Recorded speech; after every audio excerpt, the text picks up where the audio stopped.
नमस्कार, मैं त्यागीराज त्यागी में अमरीश आप सभी का स्वागत करती हूँ चैनल पर। आप सभी स्वस्थ और सुरक्षित होंगे इसी आशा के साथ आज की कहानी की शुरुआत करती हूँ। और आज की कहानी जम्मू कश्मीर के रियासी से। रियासी में तीर्थयात्रियों की बस पर आतंकवादियों ने हमला करके भारत सरकार को चुनौती दी है, क्योंकि ये हमला आतंकवादियों ने 9 जून 2024 को उस समय किया जब भारत के प्रधानमंत्री नरेंद्र मोदी तीसरी बार शपथ ग्रहण कर रहे थे। उनका मंत्रिमंडल शपथ ग्रहण कर रहा था। तो यह हमला शाम के समय किया गया श्रद्धालुओं की बस पर। हमले में लगभग 10 लोगों की मौत हो गई, 3 महिलाओं और एक बच्चे समेत, जबकि बाकी 33 लोग घायल हुए, जो जम्मू कश्मीर के स्थानीय अस्पताल में उनको भर्ती कराया गया। आतंकवादियों ने जो श्रद्धालुओं की बस पर हमला किया है, ये उन्होंने चुनौती दी है भारत के प्रधानमंत्री नरेंद्र मोदी को। भारत को चुनौती दी है कि वह आतंकवादियों को जितना मिटाएंगे वह कुकुरमुत्ते की तरह उतना ही फैलते जाएंगे। देखना यह है कि भारतीय गवर्नमेंट इन आतंकवादियों से कैसे निपटती है, वह आने वाला समय बताएगा। लेकिन फिलहाल जो आतंकवादियों के हमले में घायल हुए हैं, उनके चेहरे पर अभी भी खौफ का मंजर है। कहानी को विस्तार से सुनाने से पहले आप सभी से निवेदन करती हूँ, प्लीज चैनल को सब्सक्राइब करके घंटे को दबा दीजिए, ऑल पर सेलेक्ट करके परिवार का सदस्य बन जाइए। जो श्रद्धालु इस हमले में घायल हुए हैं, बचे हैं, उन्होंने आप बीती बताई है और उनके चेहरे पर अभी तक खौफ का मंजर साफ साफ नजर आता है। उनके खौफ का असर अभी उनके चेहरे पर बाकी है। प्रत्यक्षदर्शी उन्होंने बताया कि वहां पर मदद के लिए तो स्थानीय निवासी थे, 10-15 मिनट में वह भी आ गए, अर्धसैनिक बल आ गए, सेना आ गई और सीआरपीएफ के जवान आ गए, तो उनको रेस्क्यू किया गया। और प्रत्यक्षदर्शी श्रद्धालुओं ने बताया कि उनको ऊपर कम से कम 25 से 30 राउंड गोलियां बरसाते रहे। इसमें बस के अंदर प्रत्यक्षदर्शी तीर्थयात्रियों ने बताया कि उनके ऊपर 25 से 30 राउंड गोलियां बरसाई गई उनकी बस के ऊपर। और श्रद्धालु विनट गुप्ता ने बताया कि आतंकवादी बस के ऊपर गोलियां बरसाए जा रहे थे। उन्होंने कहा कि ये अच्छा ही हुआ कि बस खाई में गिर गई, क्योंकि अगर बस खाई में नहीं गिरती तो आतंकवादी सभी को मार देते। जो लोग अब घायल हैं, जख्मी हैं, बच गए हैं, वह भी नहीं बचते, क्योंकि आतंकवादी कम से कम 15-20 मिनट तक गोलियां बरसाते रहे थे बस के ऊपर। एक दूसरे श्रद्धालु जो वाराणसी के श्रद्धालु अतुल मिश्रा ने बताया कि वह बस में अगले हिस्से में बैठे हुए थे, दरवाजे के पास वाली सीट पर, अपनी पत्नी के साथ। उनके बच्चे भी थे, एक 6-7 साल का बेटा और एक बेटी। सामने से कुछ लोग आए जिन्होंने सेना के कपड़े पहने हुए थे, मुंह पर नकाब पहना हुआ था, और उन्होंने आकर बस के ऊपर गोलियां बरसाना शुरू कर दिया। शीशे टूटने लगे, चिंगारियां निकलने लगी। तो अतुल मिश्रा ने बताया कि उन्होंने अपनी पत्नी का हाथ पकड़ा, बच्चों को उठाया और वह बस की जो फर्श है, बस की फर्श पर बैठ गए। तभी बाकी लोग चिल्लाने लगे, चीखने चिल्लाने लगे कि बचाओ बचाओ। लेकिन उनमें से कुछ समझदार लोगों ने फिर चुप रहने का इशारा किया कि ताकि चुप हो जाओ तो ये लोग शांत हो जाएंगे, ये लोग गोलियां बरसाना बंद कर देंगे। तो ऐसा ही हुआ। लोगों ने जब एक दूसरे को इशारे से चुप रहने का बोला तो सब लोग शांत हो गए, एकदम चुप हो गए, जैसे कि बस में कोई भी नहीं है। जब सब लोग शांत हो गए, किसी की भी आवाज आना बंद हो गई, तो गोलीबारी बंद हो गई। बाहर से आना, बस के ऊपर गोलीबारी करना बंद कर दिया आतंकवादियों ने। अब इतना ही, 1-2 मिनट के बाद बस डगमगाना शुरू हो गई, तो लोगों ने फिर से चिल्लाना शुरू कर दिया, बचाओ बचाओ, चीखने चिल्लाने लगे, पुकार मचाने लगे। बाहर खड़े आतंकवादियों ने दोबारा से बस के ऊपर गोलियां बरसाना शुरू कर दिया। इसके बाद बस लुढ़कती हुई नीचे खाई में गिर गई, कभी पेड़ों से टकराती, कभी पत्थरों से टकराती, और ऐसी गिरती पड़ती वह नीचे जाकर आखिर किसी तरीके से बस रुक गई। सबकी सांसें गले में अटकी हुई थी। सब यही सोच रहे थे कि आज कैसे बचा जाएगा। नहीं, एक और श्रद्धालु है मेरठ के तरुण, उन्होंने बताया कि वह बस के मध्य में बैठे हुए थे, सो रहे थे वह, और वह शिवखेड़ी गए थे अपने मामा पवन और राकेश के साथ। तो उन्होंने बताया कि जब वह बस में सो रहे थे तो अचानक उन्होंने शीशे टूटने की आवाज सुनी, गोलियों की आवाज सुनी, चिंगारियां उठ रही थी। तो वह सीट से उठकर फर्श पर बैठ गए, फर्श की। लेकिन तभी बस इतने जोर से डगमगाए कि वह कभी छत से टकराते बस की, तो कभी फ्लोर से टकराते, कभी फर्श पर टकराते, तो कभी बस की छत से टकराते। मतलब उनकी जान पर बन गई। और लोग इसी तरीके से ना जाने कैसे कैसे राम राम करते हुए किसी तरीके से बस नीचे खाई में गिरते पड़ते, उलटती पलटती जैसे नीचे खाई में गिरी, तो तब कहीं जाकर वो कैसे रुकी, कहीं जाकर वो रुक गई, और उसके बाद फिर भी सांसें गले में अटकी हुई थी। जम्मू कश्मीर के जिला अस्पताल में भर्ती उत्तर प्रदेश के संतोष कुमार ने बताया कि वह ड्राइवर के बगल में ही बैठे हुए थे। उन्होंने देखा कि सामने से कुछ लोग आए जो सेना के कपड़े पहने हुए थे। उन्होंने नकाब पहना हुआ था, काला नकाब से मुंह ढका हुआ था और लाल मफरल उन्होंने पहना हुआ था।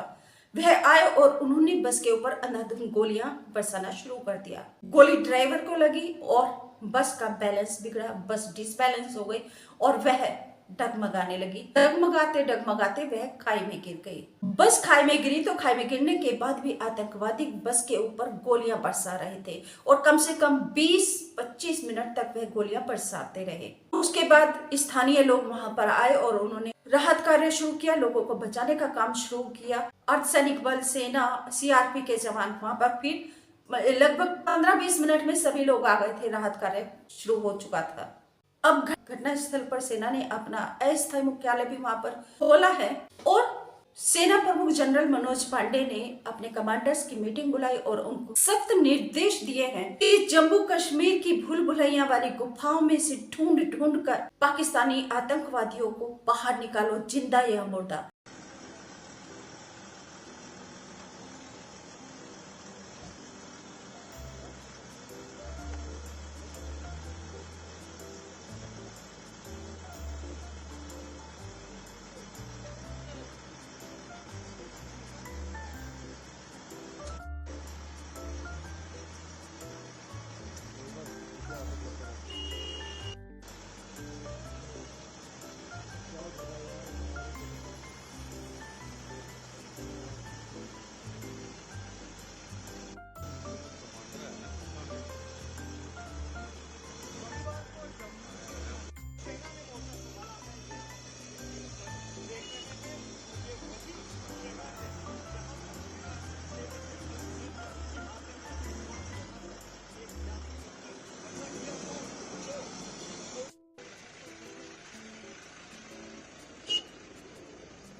रोला रोला रोला रोला रोला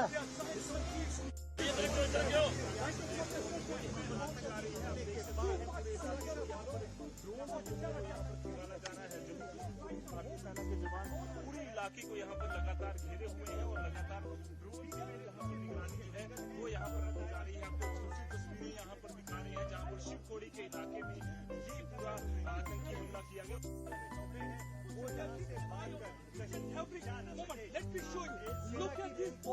यहाँ पूरे इलाके में लगाई गई है, पूरा जंगल होनी का जंगल है, आसपास लगाई गई है।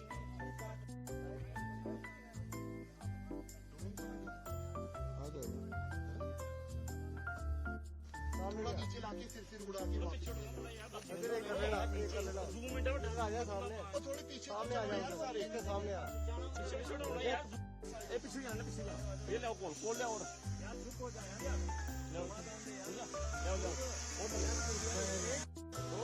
सुरक्षा बलों की तरफ से बड़े पैमाने पे कोऑर्डिनेशन सर्च ऑपरेशन चलाया जा रहा है। इस वक्त जो है वो यहाँ पर किया जा रहा है।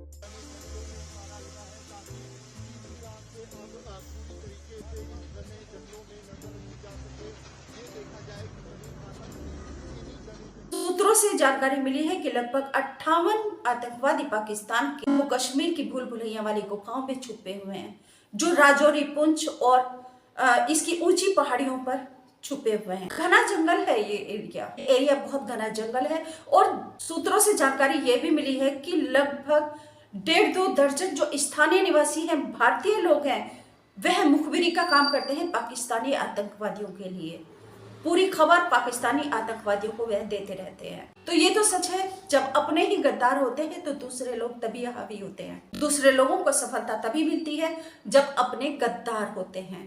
तो अपने गद्दार लोगों को भी नष्ट करना चाहिए, अपने गद्दार लोगों को भी सजाए मौत देनी चाहिए।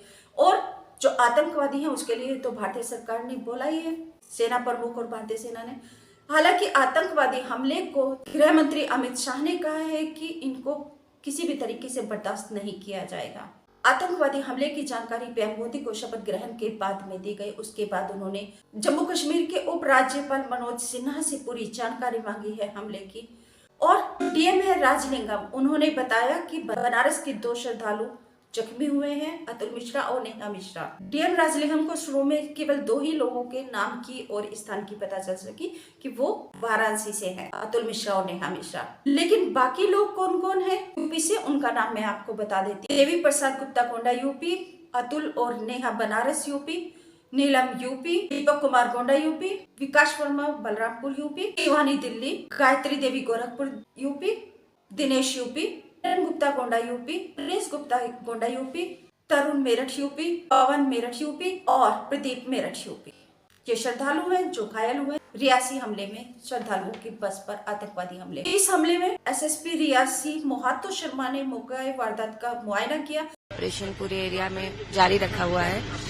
ये सारे के सारे एरियाज जितने भी एडजॉइनिंग है, अरनास से लेके यहाँ तक, हम सारा वो हमारी टीम्स जो हैं, एसओजी कंपोनेंट हमारा, हमारी जेएनके पुलिस जी। तो मैम कल क्या, अगर डिटेल में बताएं उस टाइम क्या हुआ था?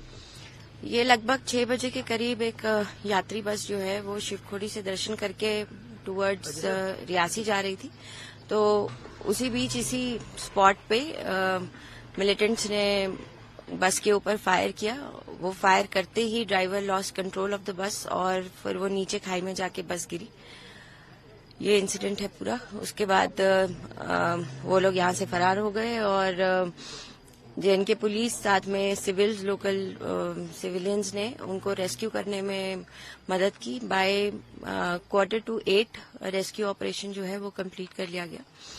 9 people are reportedly they are feared dead and 33 were injured. उनका अभी भी इलाज डिफरेंट हॉस्पिटल्स में चल रहा है। तो मैम अभी किस तरह का सर्च ऑपरेशन जारी है और हमने देखा ड्रोन्स वगैरह भी यूज हो रहे हैं? हाँ जी, ड्रोन्स भी यूज हो रहे हैं। हमने अपनी 5 टीम्स बनाई हैं जो कि ये सारे एडजॉइनिंग आप देख ही रहे हैं। ये काफी फॉरेस्टेड एरिया है, काफी हाइट में है ये, पीछे की जितनी भी पीक्स हैं। इसके बैक साइड पे अरनास का एरिया टच करता है, रजौरी का बॉर्डर है ये। और वहां पे भी हमारी एसओजी की टीम, साथ में सीएपीएफ और हमारी जेएनके पुलिस, हम सब एक प्रॉपर एक टीम बना के ये पूरा एरिया कोम करते हुए इसी स्पॉट पे सारे मिले। कोई है कि कितने आतंकी थे? जो आई विटनेसेस का कहना है, उन्होंने 2 का नंबर अभी सामने आ रहा है और वहां पर कार्रवाई की है, जो भी कार्रवाई हुई है और जो लोगों की सहायता है वह उन्होंने की। और आतंकवादियों के खिलाफ एक जॉइंट ऑपरेशन चलाया है जम्मू कश्मीर पुलिस ने, सेना ने, सीआरपीएफ के जवानों ने। डीजीपी आरआर स्वैन, उन्होंने मौके वारदात का दौरा किया।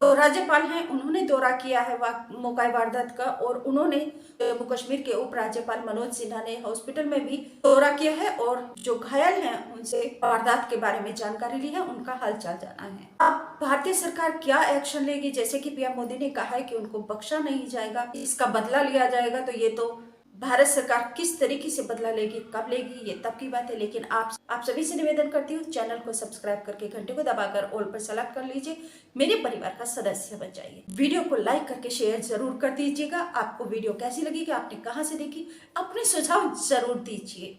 नमस्कार, थैंक यू।